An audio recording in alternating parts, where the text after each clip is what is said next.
We get to go to these fancy restaurants because HarperCollins pays for it. Yeah, they put us on these 4-star chef people. The Ritz-Carlton here in Atlanta, we stayed on our book tour, and they had wilted lettuce salad. That's, somebody didn't order produce. And we eat it and say, oh, right, that's right. We say, I'll have the wilted lettuce salad. Oh, like Cherry's Jubilee, we think the genesis of that was the guy's in the back drinking brandy and smoking, catches the dessert on fire, says, well, this is festive. Then, so if you make a mistake, you deny it. Deny it. And you just act like the person's stupid. The other thing we think that they learn is if you name it something, and preferably something French. One of our recipes is an hors d'oeuvre, and it's called La viande d'hier soir sur le fromage, which is the meat from last night is under the cheese.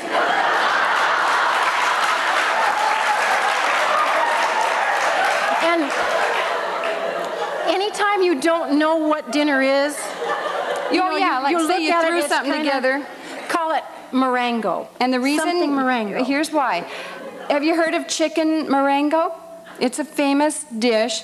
Napoleon's chef made this dish during the Battle of Marengo, and he went to fix the food for Napoleon, and all the chickens had run away during the war, I guess.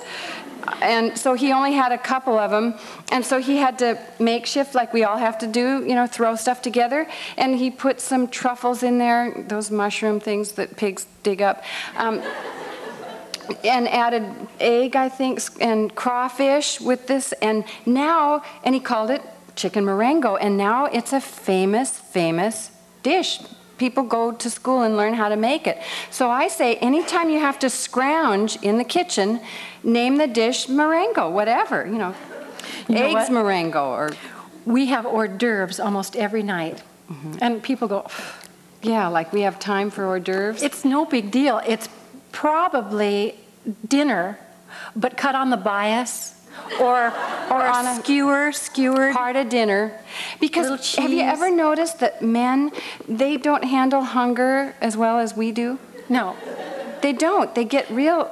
We think maybe it's that they're tall or just cranky. We don't know. But when they're hungry, they don't wait in line very well on Mother's Day at a restaurant. If you give them, and I just hit on this, if you give them an hors d'oeuvre, they come home and you say, why don't you get comfortable and I'll bring you your hors d'oeuvres. No, we're serious. Now listen. Get this. Listen. This was a mistake. This was no big deal. I just wanted him out of the kitchen, but because they do. They look in the pots. They look, they're like a gnat on a rotten banana in the kitchen. Just get out of here. So you might as well do it nicely with the hors d'oeuvres. Yeah. Now here, get this one though. Yeah. I just chopped some of the dinner, and I don't know what I did to it, but I put some cheese on it. Cheese, whatever. And he's in the living room. He's got his little paper, and I put this deal. It was on one of those Pier 1 import things. Those white dishes. They're just kind of plain, but they're white and flat. So I put this skewer thing on there, and then a couple of crackers, yeah. And then I had this little tray, a little bamboo tray, and I thought, oh, that's cute. So I put that tray down, and I found one of those, I had a stack of those paper doily deals that are like 89 cents for 400 of them. So I put this little doily down there and put that deal on there, and I had the tray, and I went into the living room where he was, and I said, here you go. Gave him this little tray. He said, oh, wow. Gee, you went all out. And I said, yeah.